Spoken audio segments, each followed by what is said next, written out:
Imaginez-vous dans votre laboratoire secret en train d'essayer de trouver la potion. Vous êtes là avec vos différents produits à essayer une goutte, une autre goutte et une autre goutte. Et puis de mélanger pour trouver quelle potion.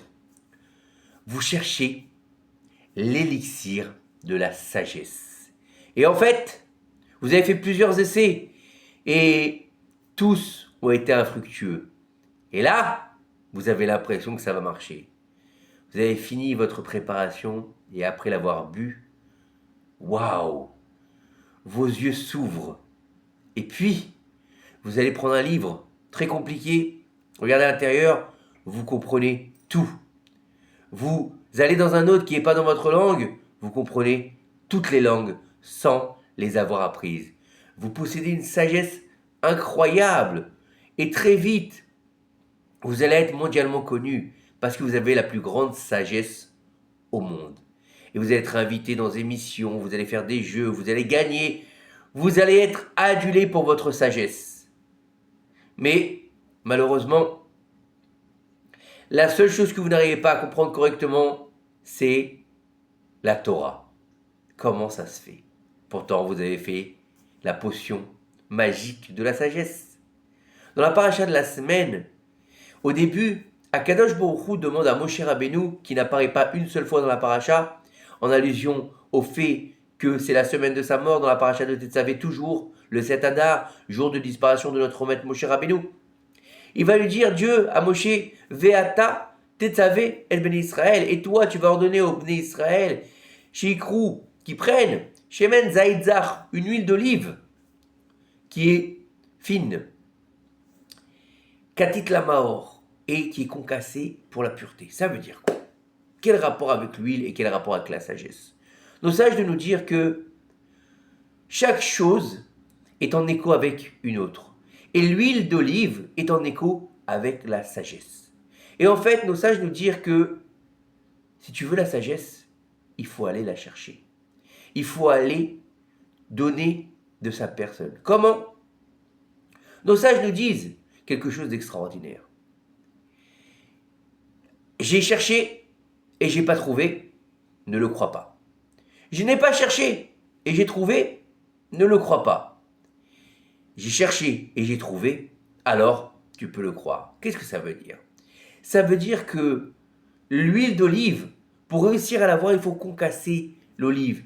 Il faut se donner les moyens. Il faut faire une action. Il faut y aller. Et pareil pour l'étude de la Torah. Tu veux la sagesse? C'est pas parce que ton père il est rabbin ou ton grand-père il était rabbin ou que, bien sûr, tu as dans tes ancêtres Abraham, Yitzhak et Yaakov que alors tu pourras avoir la sagesse de la Torah. Non, c'est pas une sagesse comme la sagesse des nations du monde, la Torah. C'est pas de la philosophie. Tu ne peux pas devenir un philosophe de la Torah parce que c'est une sagesse divine, contrairement aux autres sagesses. C'est pour ça que nous ne sommes pas une religion, puisque la religion a été inventée par les hommes et le judaïsme a été transmis par Dieu au peuple d'Israël. Et donc, nous ne pouvons pas devenir des philosophes de la Torah en disant, tu sais quoi, je vais prendre un livre, je vais regarder un petit peu et je vais devenir un érudit. Non, pour devenir un érudit, on te dit, il faut t'investir. On te dit, comme on te dit, mange du pain trempé dans le sel et assis-toi à même le sol. Qu'est-ce que ça veut dire? Ça veut dire qu'il faut s'investir. Ça ne veut dire pas qu'il faut aller manger forcément du pain et s'asseoir sur le sol comme un mendiant, non. Ça veut dire qu'il va falloir donner de sa personne, qu'il va falloir faire Messirut Nefesh, comme une olive qui est broyée. Il faut broyer ses défauts, il faut broyer son orgueil, il faut broyer le fait qu'on pense qu'on sait tout. Tout ça, ça n'existe pas dans la Torah. À tel point qu'on te dit, quand est-ce que tu vas être au plus haut niveau? C'est quand tu penses que tu ne sais rien. Et à chaque fois que tu vas devoir apprendre, tu dois faire comme si tu étais vide. Et ensuite, tu deviens un Kéli, un ustensile qui va recevoir la sagesse du divin. Mais si déjà tu es rempli, comment est-ce que tu vas pouvoir te remplir? C'est impossible. Et nos sages nous disent, celui qui rêve de l'huile d'olive qui déborde, alors il peut s'attendre à une grande sagesse. Alors il faut comprendre une chose, c'est quoi? C'est que il faut se donner les moyens. Si tu as cherché la Torah, si tu es rentré dans les profondeurs de la Torah, si tu as étudié, si tu as pas simplement passé les pages, comme le Rav Avergel le dit, Zichrono Livracha, de faire un Siyum Masechet parce que tu as lu, tu as passé les pages, c'est bien. Mais tu ne te rappelleras de rien. Et donc lorsque tu vas monter dans les cieux après 120 ans, et on va te demander, tu as fini la Masechet Ketubot par exemple, tu dis oui bien sûr je l'ai fini. Alors, est-ce que tu peux nous en parler? Je me souviens de rien. Yagati ou Matsati. J'ai cherché, j'ai trouvé. Mais si simplement tu as passé les pages, tu as lu comme tu lisais un magazine ou un journal, qu'est-ce que tu vas retenir? Pas grand-chose. Tu vas rester sec, tu vas rester vide. Non, il faut prendre le temps. C'est pas simplement de passer les pages, c'est de s'arrêter, c'est de comprendre ce que tu lis. Il vaut mieux 5 pages, 5 lignes, pardon, 5 lignes où tu vas te poser, tu vas bien comprendre le sujet, tu vas rentrer dans les mots, tu vas rentrer dans l'explication, qu'une page de Dafayomi où tu vas la passer comme ça et tu auras juste lu et elle dit bon tiens ça y est hop et j'ai fait un petit V, ça y est je suis content, j'ai fait ma BA de la journée. Non, c'est pas ça la Torah. La Torah demande de l'investissement. La Torah demande de se presser jusqu'au bout, jusqu'à sortir cette essence extraordinaire qui s'appelle l'huile d'olive. Et on sait très bien que le peuple d'Israël est aussi comparé à l'huile d'olive parce qu'il donne le meilleur quand on le presse malheureusement. C'est à tel point qu'on nous dit que c'est le seul aliment qui est divin. Pourquoi? Parce que, regardez bien l'huile, vous pouvez la mettre avec de l'eau, du coca, ce que vous voulez, elle ne se mélange jamais. Et qui plus est, elle remonte toujours. Vous pouvez mettre de l'huile d'abord et de l'eau ensuite, vous allez voir que, hop, l'huile, elle va monter au-dessus de l'eau. Elle revient vers sa source, elle veut revenir vers le céleste. Et c'est pour ça qu'elle est aussi comparée au peuple d'Israël. Parce que le peuple d'Israël, il ne peut pas se mélanger avec les nations du monde. C'est pas qu'ils sont pas bien, c'est pas qu'ils sont pas comme il faut, non. C'est parce qu'il est différent. Les 70 nations et le peuple d'Israël, chacun sa place, chacun son niveau. Et donc de comprendre que cette huile d'olive, on peut la voir, et cette sagesse, on peut la trouver que quand on se donne les moyens. À tel point que nos sages nous disent que Dieu, il donne la sagesse aux sages. Ça veut dire quoi? On aurait dû dire que Dieu donne la sagesse aux imbéciles.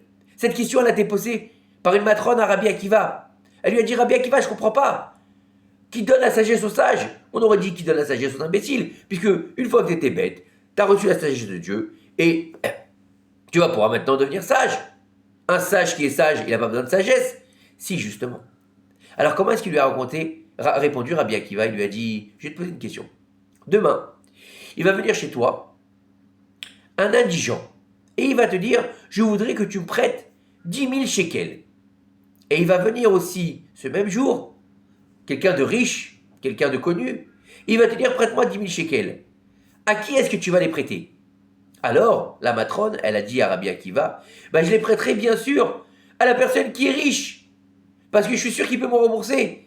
Alors il lui a dit, écoute tes paroles, toi tu veux prêter de l'argent à quelqu'un qui en a, et tu veux que Dieu il donne la sagesse à quelqu'un qui en a pas. Non, Dieu il donne la sagesse à quelqu'un qui en a. Quelqu'un qui sait broyer comme l'huile d'olive pour recevoir la sagesse divine. Quelqu'un qui a fait de lui un récipient pour devenir quelqu'un de sage.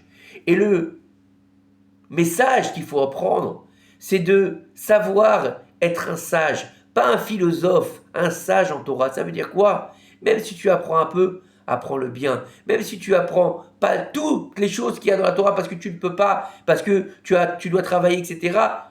Prends une chose et fais-la bien. Ne fais pas 10 000 choses, ne t'éparpille pas. Et d'apprendre 10 000 choses, et à la fin, qu'est-ce que tu vas retenir? Rien. C'est pas intéressant. Ta neshama, chaque soir, quand elle revient dans le ciel, Dieu lui demande, qu'est-ce que tu as appris? Et elle lui dit, j'ai appris telle chose. Oui, tu peux me raconter. Et là, elle ne sait pas. Alors elle a honte. Faut pas faire honte à sa neshama. Faut pas faire honte à Dieu, parce qu'il nous a envoyés ici justement pour planter des fruits, pour recevoir cette fameuse huile d'olive, et que Be'ezrat Hashem, on puisse apprendre de la façon dont lui elle est amené au monde, comment se comporter pour devenir un érudit, et si on n'est pas, au moins savoir comment se comporter dans notre service divin. Que ces quelques paroles de Torah nous aident à faire venir le Mashiach Ben Abamlou, et qu'elles soient toutes à la mémoire de ma maman, Rivka Bat Rachmona, que son souvenir soit une source de bénédiction, et qu'Hachem l'enveloppe dans le Gan Eden. Amen, qu'il ratonne. Shabbat Shalom Mevorach.